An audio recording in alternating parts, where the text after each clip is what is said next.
السلام عليكم ورحمة الله وبركاته، عاملين إيه يا اخواتي؟ رب تكونوا بخير. أهلا بكم في جديد. النهاردة إن شاء الله هنتعرف مع بعضنا على موعد مباراة الهلال السعودي والنصر السعودي في نهائي كأس خادم الحرمين الشريفين، ومن سوف يتوج باللقب بإذن الله. أهم تفاصيل المباراة، وهنقول لكم النهاردة الموعد والتوقيت والملعب والقناة الناقلة للمباراة. اللهم صل على محمد وعلى آل محمد كما صليت على إبراهيم وعلى آل إبراهيم إنك حميد مجيد. لو كنت أول مرة تشاهد متنساش دعمنا بلايك واشتراك وتفعيل زر الجرس علشان يصلك كل جديد. موعد المباراة يوم 31 مايو 2024 الموافق يوم الجمعة.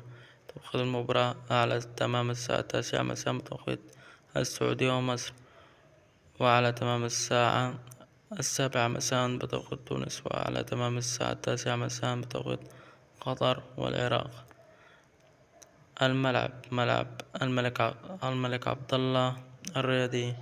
على قنوات النقل المباراة SS1 HD ومجمع قنوات SSC.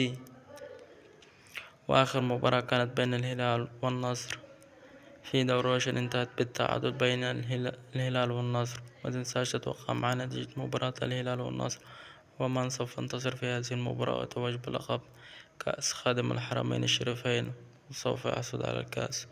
ولو هنا قد انتهينا، والسلام عليكم ورحمة الله وبركاته. أتمنى أن يكون الفيديو عجبكم.